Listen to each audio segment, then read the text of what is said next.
This video will show you how a pregnant woman who loves watching mermaid movies ended up giving birth to a mermaid in the hospital, while the nurses are in shock with the mysterious creatures they saw in the hospital. Stay with me so you will get to know what happened in this video. Amara had always been fascinated by the ocean. Growing up in a small coastal town, she spent countless hours on the shore, collecting shells, feeling the cool waves lick her toes, and gazing out at the endless horizon, wondering what lay beneath. Her love for the sea only deepened when she discovered mermaid movies as a teenager. Films like Splash and The Little Mermaid became her escape from the mundane rhythms of her life. She watched them so often that her friends jokingly called her the Mermaid Woman. When she married Lucas, a marine biologist, their shared love for the ocean seemed like fate. He worked on a research vessel, often bringing home stories of strange sea creatures he encountered during his dives. Amara spent nights dreaming of the mythical world of mermaids, imagining them weaving in and out of coral forests far below the surface. One evening, during her pregnancy, Amara felt restless. Lucas was away on a research trip, so she settled on the couch, a large bowl of popcorn balanced on her growing belly. She chose to re-watch one of her favorite mermaid films, Blue Tides of Eternity. This time, though, something felt different. As the movie played, the scenes of shimmering tails, melodious singing, and underwater kingdoms seemed unusually vivid, almost real. Amara felt a sudden fluttering in her belly, stronger than the baby's usual kicks. The sensation was rhythmic, almost like the swish of a tail. She placed her hands on her stomach, smiling. "You're a little ocean lover already, aren't you?" she whispered. The next few weeks were strange. Amara began craving foods she'd never liked before, raw fish, seaweed, even saltwater, which she drank in tiny sips. Her dreams became increasingly vivid, filled with images of underwater caverns, bioluminescent creatures, and hauntingly beautiful songs. She shrugged it off as pregnancy quirks and overindulgence in mermaid movies. But when the baby was born, nothing could have prepared her for what she saw. The delivery room was silent for a moment as the doctors stared in shock. Then, the baby let out a cry, a sound that was both human and ethereal, like a song carried by the waves. Amara leaned forward, desperate to see her child. The nurse, trembling, handed her the baby. Amara gasped. The infant's upper body was perfectly human, with delicate arms, tiny hands, and a soft, round face framed by wisps of silver hair. But below the waist, her legs were fused into a single, shimmering tail, covered in iridescent scales that caught the light like a prism. She's beautiful," Amara whispered, tears streaming down her face. She didn't see the shock or confusion in the room. All she saw was her daughter, a miracle born from the depths of the ocean. Lucas returned the next day, his face pale when he saw their child. "Amara, what happened? How is this possible?" he asked, his voice trembling. "I don't know," she admitted, cradling the baby. "But I think the ocean chose her." As their daughter, whom they named Marina, grew, it became clear she was no ordinary child. She could hold her breath underwater for minutes at a time and seemed to instinctively know how to swim. Her tail grew stronger, the scales becoming more vibrant with age. Amara and Lucas moved to a secluded house by the sea to protect her, raising her to embrace both her human and mermaid sides. But the ocean was calling. One night, when Marina was 6, she stood by the shore, staring out at the moonlit waves. "Mama," she said, her voice soft but filled with certainty. "They're waiting for me." "Who's waiting?" Amara asked, kneeling beside her. "The others. The ones like me." Amara's heart ached. She had always known this day might come, but she wasn't ready to let go. "Marina, you're still so young. What if it's dangerous?" Marina smiled, a serene, almost otherworldly expression. "The ocean is where I belong, Mama. But I'll come back. I promise." The next morning, Marina was gone. Amara and Lucas searched the shoreline, but there was no sign of her, only a trail of silver scales leading to the water. Years passed. Amara continued to walk the beach every day, hoping for a glimpse of her daughter. One evening, as the sun dipped below the horizon, she heard a familiar song drifting over the waves. She turned, her breath catching in her throat. There, just beyond the breakers, was Marina, now a young woman. Her tail glimmered like a jewel beneath the water, and her hair flowed like sea foam. Behind her were others, mermaids of all shapes and colors, their eyes filled with curiosity and kindness. "I told you I'd come back, Mama," Marina said, her voice carrying over the surf. Amara ran to the water, tears streaming down her face. She embraced her daughter, the cool salt water soaking her clothes. "I've missed you so much," she whispered. "I've missed you too," Marina replied. "But I've learned so much. The ocean is my home, but you'll always be my family." From that day on, Marina visited often, bringing stories of her underwater adventures and gifts from the sea. Amara knew their bond was unbreakable, no matter how far the tides carried her daughter. And though the world above might never understand the miracle that was Marina, Amara knew the truth: love, like the ocean, is vast and eternal, connecting worlds in ways that defy explanation. Amara's life slowly adapted to this strange, dual existence. By day, she lived a quiet, unassuming life in the coastal town, working at a small cafe where locals came to share stories and tourists gazed out at the sea. By night, she walked the shore, waiting for Marina's songs to carry over the waves. Each visit brought new wonders: pearl necklaces crafted by Marina's friends, glowing coral fragments, and stories of shipwrecks long forgotten. But one evening, something changed. Marina arrived with urgency in her voice, her usual serene demeanor replaced by worry. "Something's wrong," Marina said as she surfaced, her tail flicking nervously beneath the waves. "The ocean, it's restless. There's a disturbance, and the elders say it's because of humans." Amara frowned, sitting on the edge of a rock. "Humans? What do you mean?" "Someone's been dumping poison into the water," Marina explained. "It's spreading fast. Creatures are dying, reefs are turning black, and it's getting closer to us." Amara's heart sank. She knew all too well about the careless exploitation of the ocean, but to hear it from her own daughter, someone directly tied to its survival, made the reality unbearable. "Is there anything I can do?" she asked. Marina hesitated. "The elders say humans can't be trusted, but I know you're different. They want to stay hidden, but I believe, if we work together, we might be able to stop this." Lucas, ever the scientist, was immediately on board when Amara told him. "This could be groundbreaking," he said, pacing the living room. "If Marina's people are willing to share their knowledge, we could trace the source of the pollution and stop it at its root." "But it's risky, Amara. If anyone else finds out about her." "They won't," Amara said firmly. "This is about saving her world. And ours." The plan began the following week. Marina led Lucas and Amara to the source of the pollution, an abandoned offshore rig that had been leaking toxic waste into the surrounding waters. The rig was under no official jurisdiction, making it a haven for illegal activity. Marina stayed hidden below the surface while Lucas and Amara disguised themselves as environmental researchers, collecting samples and documenting the damage. But their work didn't go unnoticed. One evening, as they prepared to leave the rig, a group of men confronted them. They were rough, with sunburned skin and a menacing air that made Amara's stomach churn. "What do you think you're doing here?" one of them barked, his eyes narrowing at Lucas's equipment. "Just conducting some environmental surveys," Lucas said, trying to keep his tone calm. "We have permits." "Permits don't mean anything out here," the men interrupted. "You're trespassing." Amara's heart pounded as the men stepped closer. She glanced toward the water, praying Marina was still safely hidden. Before she could think of what to say, a strange sound echoed across the rig. It was soft at first, like a breeze, but it grew louder, more melodic, until the air was filled with an otherworldly song. The men froze, their expressions shifting from anger to confusion, then awe. One by one, they dropped their weapons, their eyes glazing over as they turned toward the water. Marina emerged, her tail glinting in the moonlight. Her voice was hypnotic, carrying the weight of the ocean's magic. The men stumbled backward, retreating toward their boat as if in a trance. Within minutes, they were gone, their engine fading into the distance. Amara ran to the edge of the rig. "Marina? Are you okay?" "I'm fine," Marina said, her voice tinged with exhaustion. "But we don't have much time. The poison is spreading faster than we thought." With the immediate danger gone, Lucas was able to finish collecting evidence. Using his connections in the scientific community, he brought the issue to light, sparking outrage and forcing authorities to shut down the rig.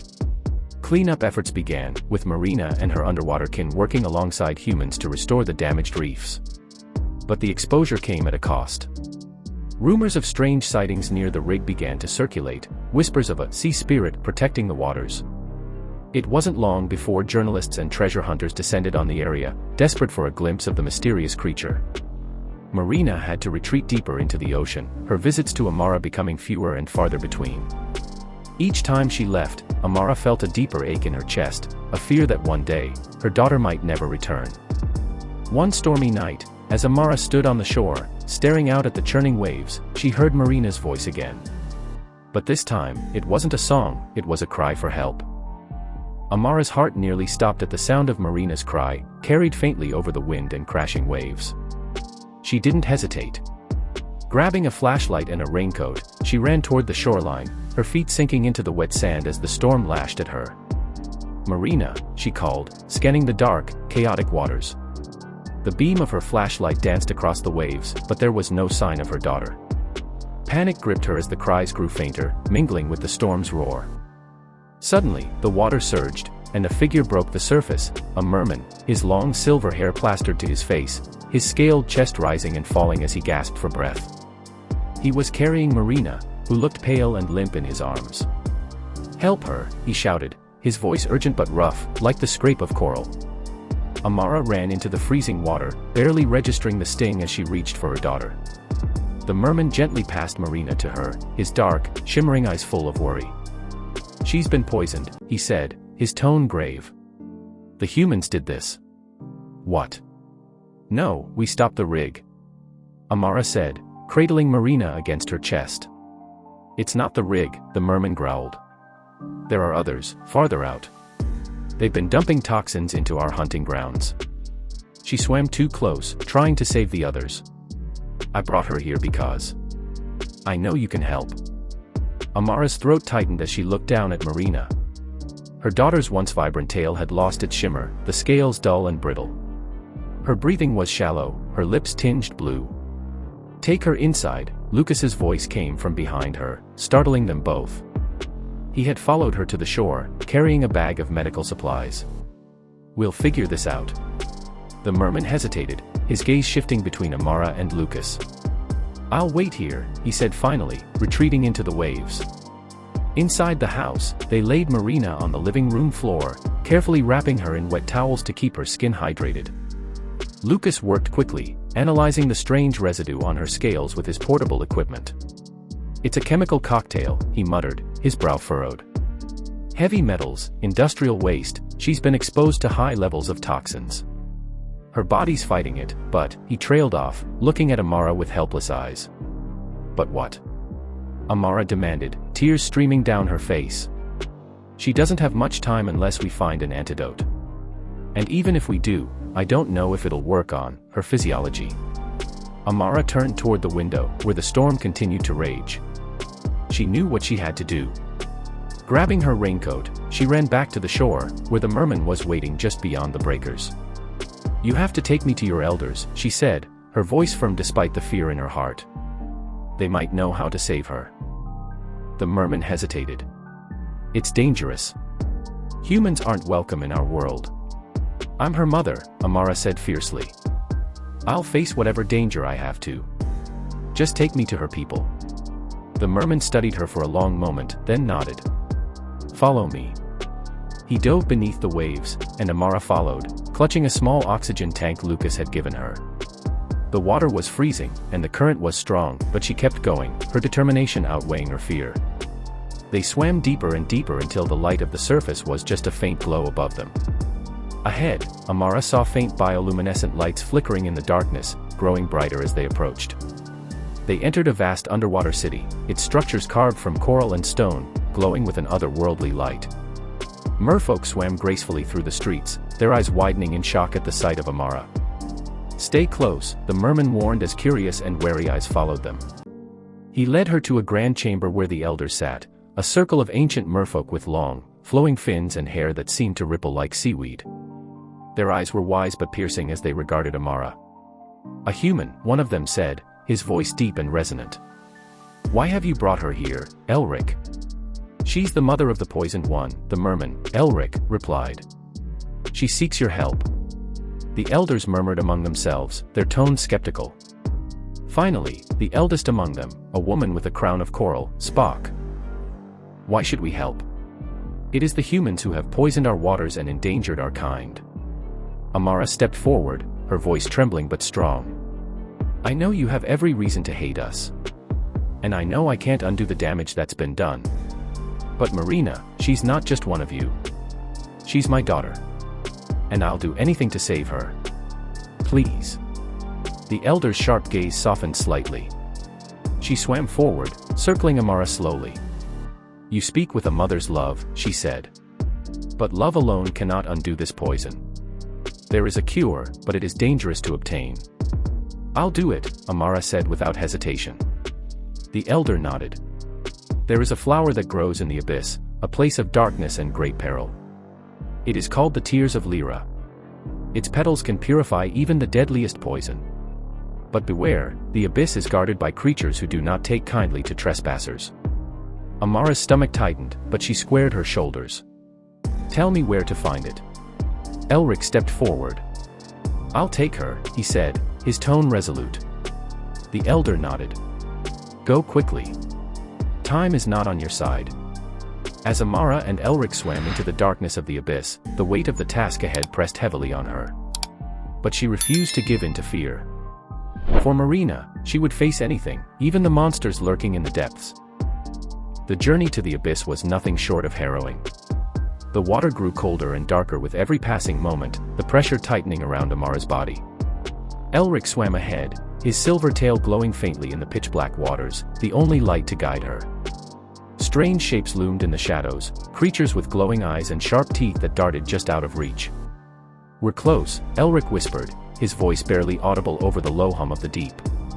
But stay alert. The guardians of the abyss won't let us pass easily. Amara's heart pounded as they descended further into the darkness. Suddenly, a faint glow appeared below them, a field of strange, luminous flowers swaying gently in the current.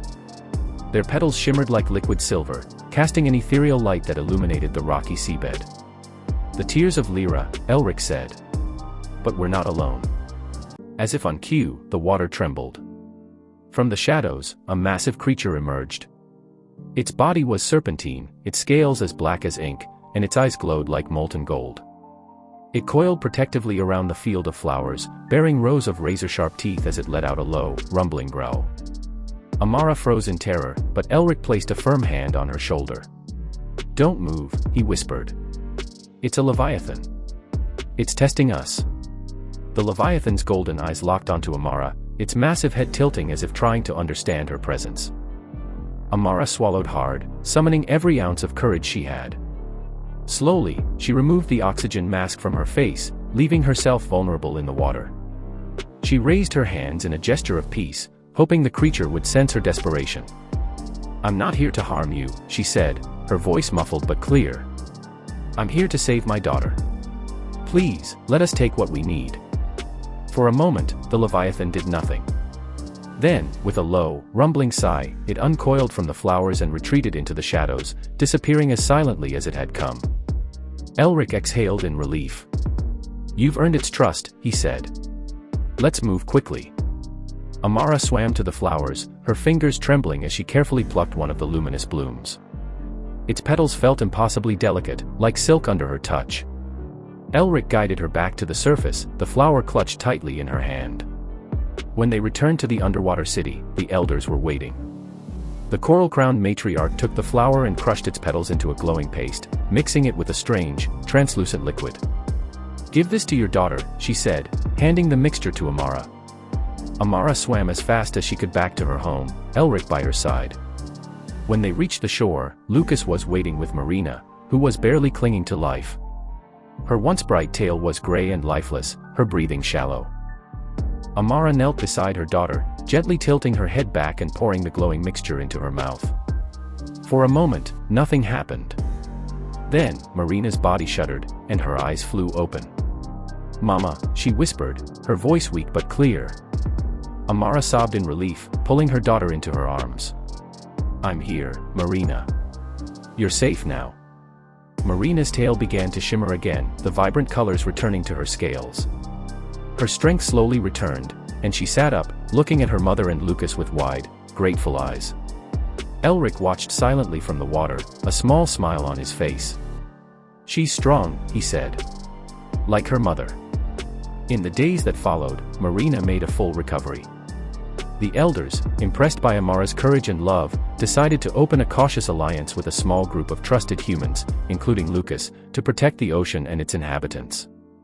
Together, they worked to locate and shut down the remaining sources of pollution, restoring balance to the waters. Though Marina continued to split her time between the ocean and the surface, she always returned to her mother. The bond they shared was unbreakable, forged not just by blood but by the love and determination that had saved them both. One evening, as Amara and Marina sat on the shore, watching the sunset, Marina leaned her head against her mother's shoulder. "Do you ever regret it?" Marina asked softly. "Having me, I mean. Knowing how different I am." Amara smiled, brushing a strand of silver hair from Marina's face. "Not for a single moment. You're my miracle, Marina. My gift from the ocean. I wouldn't change a thing." As the sun dipped below the horizon, casting the sky in shades of gold and pink, Marina smiled. The ocean stretched out before them, vast and eternal, a reminder of the worlds they had bridged together. And in that moment, Amara knew that no matter how far the tides carried them, their love would always bring them back to each other. I'm glad you all watched this video till the end. Kindly like, subscribe and comment your opinion.